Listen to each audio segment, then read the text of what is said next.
Disinilah mungkin Viral Blast ini yang pertama dan yang berani ya muncul dan bisa membuat publik heboh gitu ya. Ini hanya di Viral Blast ini. Juga gitu loh kan. Saya mau uang saya kembali 100% Pak. Di MT4 saya ini ada 1 miliar padahal udah cair.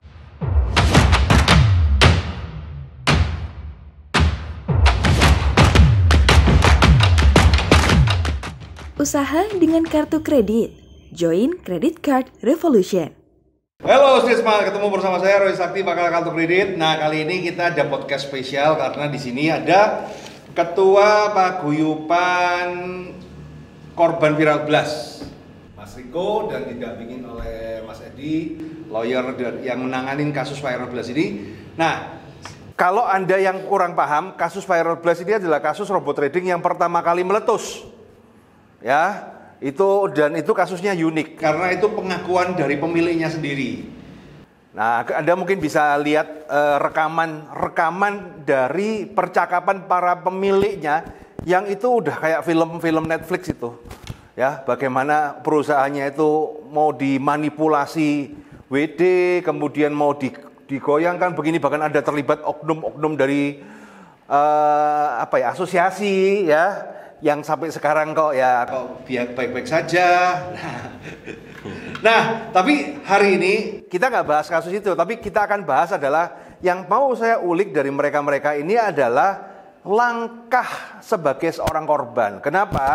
Karena banyak investasi-investasi bodong yang lain yang sebenarnya sudah di polisi apa segala, tapi korbannya itu tidak proaktif ya, malah terkesan gara-gara kena investasi bodong yang menyawarkan duduk diam dapat duit.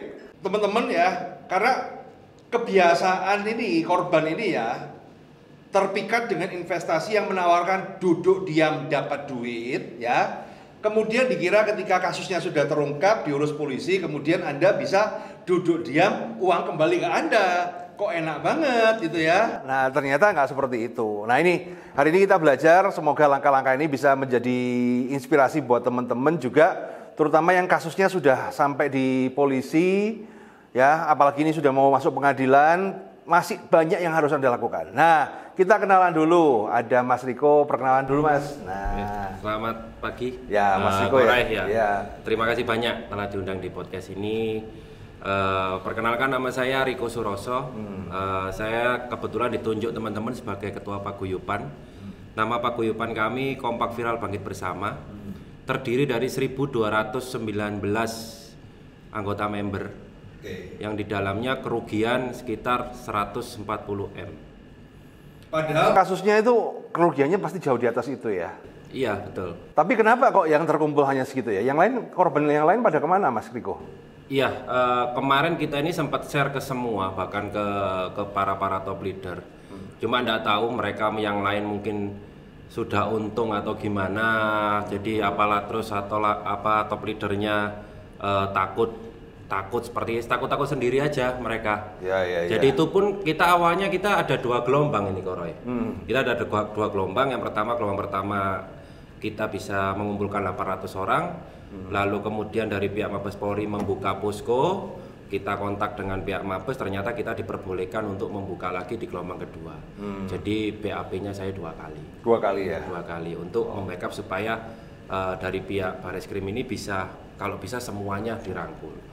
Tapi ternyata yang cuma kumpul 400 sehingga totalnya ya yang mau ya kan? Betul, yang mau melapor. Nah, sekarang ini ada Pak Edi, ini kawan lama saya ya, lawyer. Nah Mas, dalam menangani kasus Viral Blast ini, kalau menurut Anda bagaimana ini? Ya, terima kasih Ko Roy Sakti. Jadi untuk menangani kasusnya PBG ini sebetulnya ngeri-ngeri sedap sebetulnya ya. Ya, ngeri-ngeri sedap. Awal mencuat dan awal meletusnya perkara ini kan trading robot ini kan ada di Jawa Timur dan di PBG. Jadi sebetulnya ngeri-ngeri sedap juga. Banyak yang berpolemik juga di situ. Sampai drama nyita rumahnya ke rumah ya? Iya, kita segel. Mas Riko dia tukang segelnya ya ini kan? Iya. Jadi kita teman-teman dari korban viral ini awal-awalnya kita sampai drama nyita rumah, nyita dudukin kantornya gitu loh. Jadi ngeri-ngeri sedap. Tapi alhamdulillah sampai saat ini perjalanan pendampingan kita untuk ini sudah sampai ke Mabes Polri dan sudah P21. Ya kita tetap akan kawal sampai akhir. Oke. Gitu. Jadi gini teman-teman ya, kalau dari pendapat saya ya, korban viral blast ini bisa menjadi percontohan untuk korban-korban robot trading yang lain ke depannya. Kenapa? Karena ini sebenarnya begini, saya mau tanya sama Mas Edi nih, kan ini kan sebenarnya bukan gagasan baru ya, gagasan lama tapi tidak pernah terjadi sebelumnya. Selama ini kan korban-korban investasi bodong kan selalu diarahkan untuk PKPU. Dan kemudian endingnya ya begitulah ya, pilot ya, kemudian ya pokoknya korban sangat dirugikan. Nah, sekarang ini kan kita lagi melangkah, ini kan asal dasar saran dari Polri juga, dari Kabar Eskrim, bahwa korban itu disuruh membuat paguyuban, kemudian untuk digugat secara pidana, dan nanti barang-barang buktinya itu akan dikembalikan ke korban. Ini kan, dan sama seperti kasus binary option juga itu udah ada kesepakatan dari pihak Polri dan Kejagung untuk mengembalikan uang itu ke korban. Nah, hal seperti ini kan nggak pernah terjadi sebelumnya sebenarnya. Ya mungkin dari pihak korban jadi takut ya, takut, malu ya kan, karena banyak pejabatnya juga, ada pejabat publik juga, ada pejabat terasnya juga. Kalau tatkala dia ini punya perkara seperti itu, dia mau mengangkat ke publik itu kebanyakan malu, malu gengsi gitu ya. Nah nanti kalaupun toh dia mau koordinasi sama pimpinan atau pejabatnya gitu, dibilang kamu kok goblok gitu kan, main seperti ini. Nah disinilah mungkin viral blast ini yang pertama dan yang berani ya muncul dan bisa membuat publik heboh gitu ya. Ini hanya di viral blast ini, korban-korban viral blast ini. Oke, jadi kan sebenarnya kita ini sebenarnya sedang perjalanan menuju sejarah baru. Karena apa? Berdasarkan pengalaman saya dan pengetahuan saya, korban-korban investasi bodong itu tidak pernah ada uangnya kembali. Bahkan ketika Hotman bilang, ada nggak pernah ketika saya bahas di Hotroom ya. Nah ini kan ini perjalanan yang untuk mengambil kembali uang pasti perlu effort ya.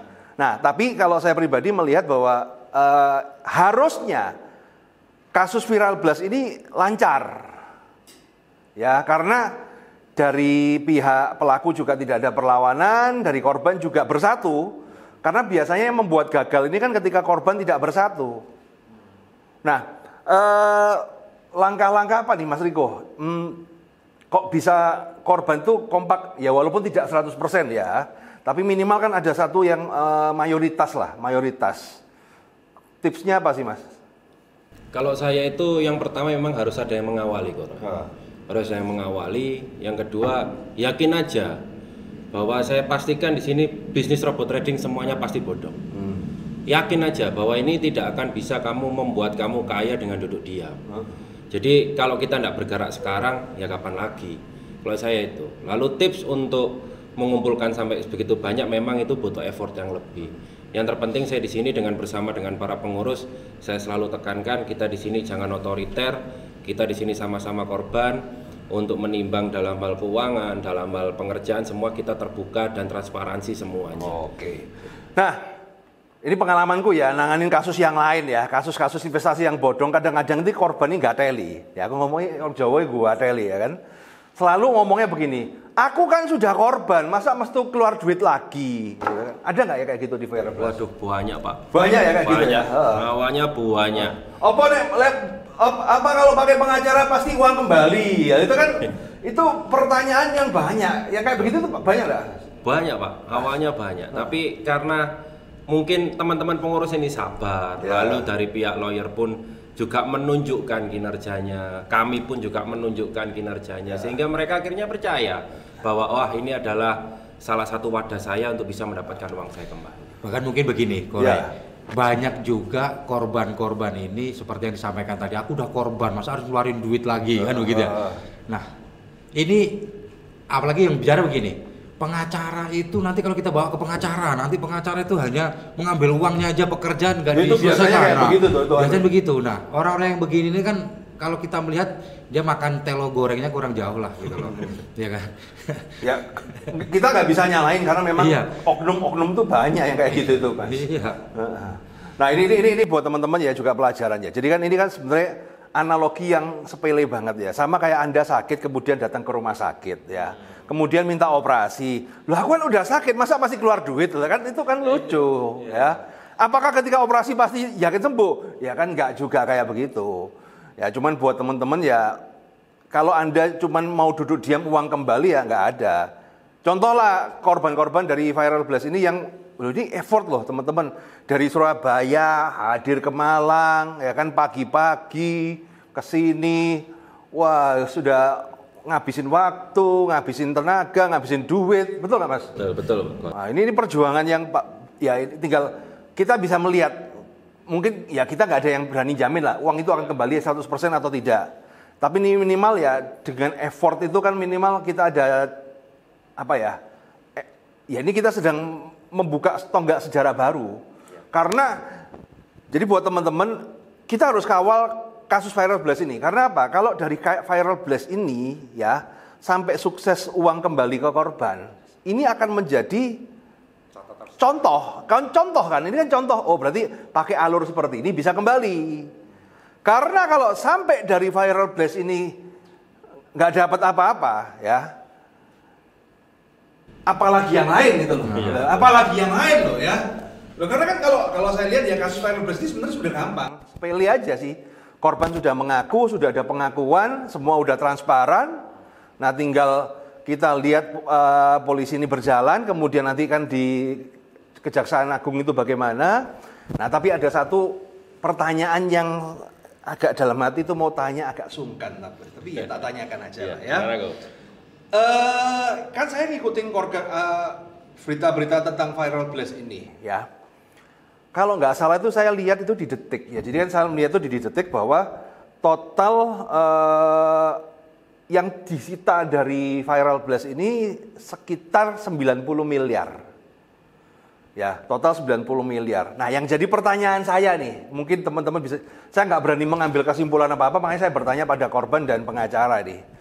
Nah, ketika kemarin saya melihat bahwa ini berkas sudah P21, kemudian pihak polisi menyita 23 miliar. Nah, ini kan ada ketidaksinkronan angka yang selisihnya itu cukup jauh gitu loh.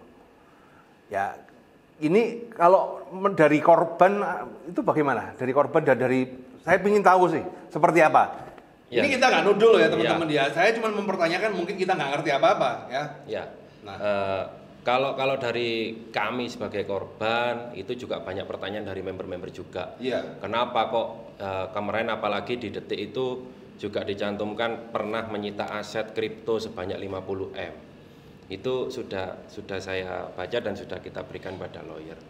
Nah, nanti untuk masalah hukumnya itu pasti nanti kita akan pertanyakan ketika sudah sampai berkas P21 ini dari Kejagung dan nanti sampai ke Kejari, karena infonya ini nanti sidangnya di Surabaya. Surabaya ya. Di Surabaya. Jadi dari situlah nanti kita bisa benar-benar bisa melihat asetnya. Lalu kalau dari kami sih mungkin kalau saya ini sih sekedar ya tanya-tanya ke penyidik kemarin di BAP berapa nilainya, sekedar itu sih kok. Tapi yang lebih mungkin kalau dari Pak Edi gimana Pak? Ini kalau dari kami mungkin menyikapinya di 23 dan 90 sekian itu kok beda paut jauh ya. Gitu ya. Kalau selisih 10-5 itu ya wajar lah, mungkin kan persepsi tiap orang beda ya. Ya. Kalau saya menilai dan melihatnya seperti ini, mungkin 23 itu di publik awal ya. Di publik awal yang tersita itu seperti itu. Dan ini kita kan masih menunggu penalnya. Penalnya yang diserahkan dari pihak kepolisian ke kejaksaan dan ke Kejagung. Ini kan belum ada dari pernyataan resmi ya dari kepolisian dan dari ini kan berapa aset yang disita, nilai nominal berapa kan belum. Ya. Nah, di sini kita akan coba tetap mengawal dan mempertanyakan ke beliau-beliaunya. Ya, jadi kalau ada pihak polisi tolong diberi penjelasan supaya tidak ada persepsi yang negatif terhadap kepolisian. Karena kan kalau begini kan pasti yang dirugikan juga kepolisian ya. Karena saya yakin juga saya yakin Pak Kapolri sudah memberikan instruksi untuk mengembalikan dana ini ke masyarakat. Nah, karena kan jejak digital itu ada gitu loh. Kita ngomong itu bukan tanpa dasar, tapi loh yang ini kan jadi pertanyaan itu. Ya. Saya aja yang nggak ikut korban jadi pertanyaan, apalagi yang korban loh kan. Ya. Ya mungkin sementara itu mungkin ya seperti itu, mungkin di 23 itu yang di publik awal. Dan kita kan masih menunggu, Tapi ini intinya belum final ya. Belum final. Okay. Dari Mabes Polri ke kejaksaan ataupun belum final, kita masih menunggu berapa total semuanya. Jadi kita belum bisa berandai-andai nanti seperti apa. Nah, ini terus kemudian gini, ini kan sudah P21 nih, mau P21 ya? Belum. Sudah P21, tinggal penyerahan berkas, pelimpahan berkas. Nah, kemudian langkah selanjutnya bagaimana itu, Pak? Ya tetap kita kawal terus ya, dari Kejaksaan Agung ya, persidangan. Ya, persidangan di Surabaya. Kita ajukan ke Surabaya. Karena TKP ada di Surabaya. Kemarin kita udah mengajukan ke Kejagung untuk kita persidangkan di Surabaya. Mulai kapan perkiraan? Bisa belum tahu ya, masih belum tahu kita. Belum tahu. Kita belum Oke. update. Jadi ini harus kita kawal nih teman-teman jangan sampai masuk angin sih ya. Karena ini akan menjadi percontohan buat teman-teman terutama yang kasus sekarang yang masih jalan kan masih ada kasus Fahrenheit, DNA, Millionaire Prime ya. Itu kan masih jalan. Kemudian ada juga kayak ya masih yang ada yang belum ketangkap juga masih ada. Nah, ini menjadi semangat lah buat teman-teman karena selama ini kan apa ya? Selalu ketika ditanya ke saya ya, apakah pasti kembali? Nah, wong goal saya ya, jadi gini loh, saya ini sebagai influencer adalah tujuan saya adalah mengurangi korban investasi bodong. Kita memberikan edukasi. Tapi kalau yang sudah jadi korban, ya bukan tugas saya untuk mengembalikan uang. Lagi ini gak oleh duitnya, pokoknya balekno ya kan, pokoknya jamin. Lah pikir apa ya apa kan? Nah, itu. Oke, ada pesan lain Mas Riko nih. Ada yang mau disampaikan nggak buat masyarakat ini? Saya mau menjawab tadi langkah-langkah selanjutnya tadi ya. Kita pun juga ini lagi mengajukan hak restitusi ke LPSK. Untuk apa ya? Untuk supaya benar-benar bahwa kita ini adalah dijamin oleh negara bahwa kita adalah korban. Sehingga dari nilai total kerugian itu juga fix. Karena nilai kerugian itu bukan dari nilai yang kita depositkan atau kita joinkan. Nah, nilai kerugian itu adalah nilai deposit dikurangi dengan nilai berapa yang pernah kita withdraw. Itu nilai kerugian. Jadi itulah definisi namanya korban, teman-teman ya. Saya ingatkan lagi, kadang-kadang Anda tuh jangan halu dengan saldo MT4 Anda ya. Nah, jadi definisi korban itu adalah apa? Ya kamu deponya berapa? 1 miliar. Kamu sudah terima berapa? 500 juta. Ya berarti korbanmu adalah 500 juta. Jangan minta 1 miliar, itu namanya penikmat itu. Karena sekali lagi ya yang harus kita pahamin ya, skema robot trading ini kan kita duga sebagai skema Ponzi. Artinya uang itu kan ya sebenarnya kan muter aja.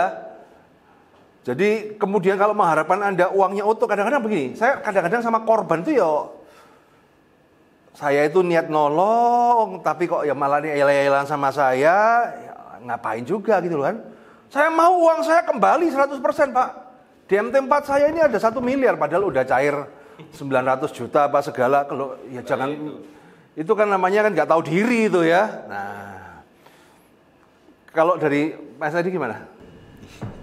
Yes, memang dilema korban dan dilema orang. Kalau saya melihat di situ orang yang serakah ya, orang yang tidak, yang sampai tadi bilang orang penikmat ya, penikmat.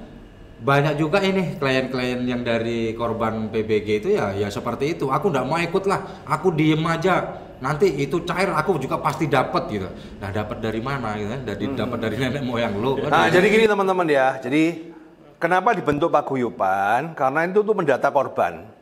Karena nanti yang istilahnya uang itu akan dikembalikan ke korban yang tertulis di putusan pengadilan. Betul. Jadi kalau Anda tidak tertulis di dalam putusan pengadilan, ya kamu jangan berharap kembali. Ya, kembali dalam bentuk keadilan gitu loh. Pelakunya telah masuk ya. Ya makanya ini Korek kita ini sudah mendapatkan legalitas dari Kumham untuk melegalitaskan ini semua. Oh ya, jadi ini teman-teman, paguyuban korban viral blast ini, beliau ini sudah ada NPWP, ada rekening, ada legalitas dari Menkumham. Itu aku nggak pernah lihat di komunitas yang lain tuh nggak ada gitu loh. Yang ada cuman bacot-bacot doang, gede-gedean doang, maki-maki doang, di grup tele, habis itu nggak ada legal standingnya, nggak ada legal standing, nggak ada action, buru-buru legal standing action nggak ada. Karena kayak korban Vin 888 itu kan, kor aja di grup, tapi nggak ada tindakan, nggak ada. Ya sudah, berarti kan Anda sudah merelakan gitu loh.